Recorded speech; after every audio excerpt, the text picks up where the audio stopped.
Qui est né dans les années 90, début des années 2000 par applaudissement?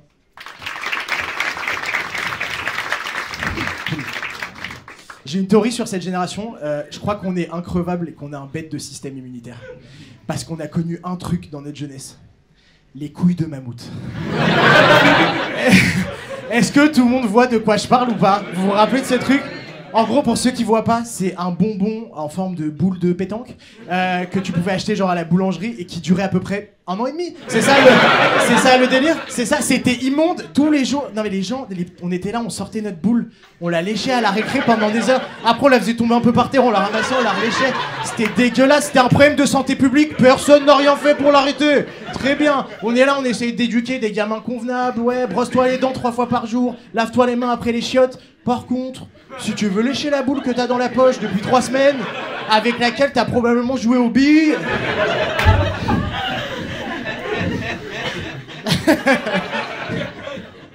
Il arrive à retardement en plus, c'est ça qui est trop bien. Là, il rigole pour la Libye, c'est ça qui est exceptionnel.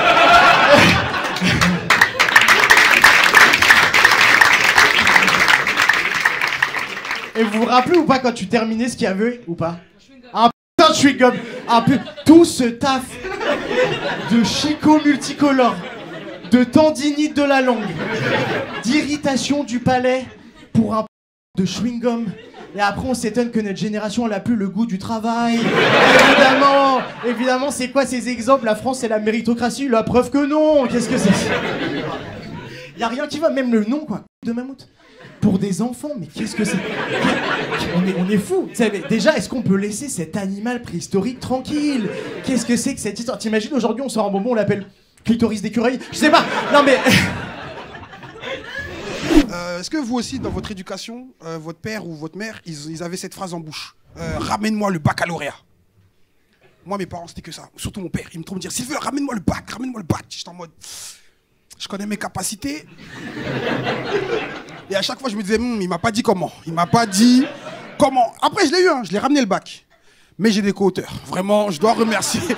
Je dois remercier Valentine parce que je savais pas que les chromosomes ça allait par deux. Je te dis la vérité, j'ai eu du mal. Tu vois, en plus, mon père il aime trop me dire Silver, ramène-moi la coupe. Tu vois, parce que moi je kiffais le foot, je kiffais jouer au foot. Et il me disait ramène-moi la coupe. Je te paye ta licence, c'est cher. Ramène-moi la coupe.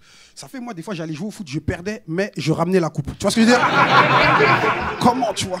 Et c'est même pas ça le pire. Des fois il y a le culot de me dire est-ce que t'as gagné? Je dis c'est pas ce que tu m'as demandé. Vraiment, concentre-toi. Je t'ai ramené la coupe. Vas-y, profite. On a des parents dans la salle par applaudissement? Ouais.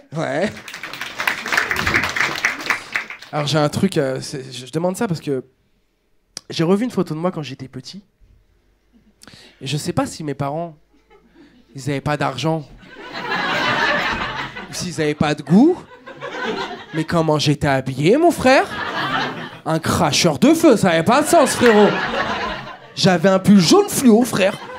De loin, tu crois c'est Lacoste, tu te rapproches, tu vois, c'est La Poste. Tu fais, mais c'est quoi ça? Ma mère, elle m'a accouché dans une friperie, mon frère. Sa priorité, c'est que je sois pas tout nu. En plus, elle a récupéré les vêtements de mon grand cousin, parce que c'était gratuit, là. Mais moi, je récupérais ses vêtements, mais je récupérais sa personnalité aussi. Frère, en 6ème, j'étais gothique pour aucune raison. On va savoir pourquoi. J'arrivais à l'école, j'avais un jean avec une chaîne. Ça va? Les grands, ils voyaient mon t-shirt, ils étaient là, Anthony, t'aimes bien Nirvana? J'étais, bah, ils font des belles piscines, là, je sais pas, moi, j'y connais rien, là. Mais ça a développé ma répartie d'être mal habillé. Ça a développé ma répartie parce que je me faisais intimider pour ça. Mais comme eux, ils étaient bien habillés, fallait que j'aille sur des trucs un peu plus... Tu vois? J'étais là, Anthony, t'es mal habillé. Moi, j'étais là, Kevin, ta mère est alcoolique. Bam! Pa, pa, pa, pa, pa, pa. Pa. Il est fou, lui. Tu vois, durant l'année, fallait que je change, fallait que j'invente des nouveaux trucs. Kevin, il revenait, Anthony, t'es mal habillé. Je fais, Kevin, ton père, il est gay. C'est pour ça que ta mère elle est alcoolique. Bam.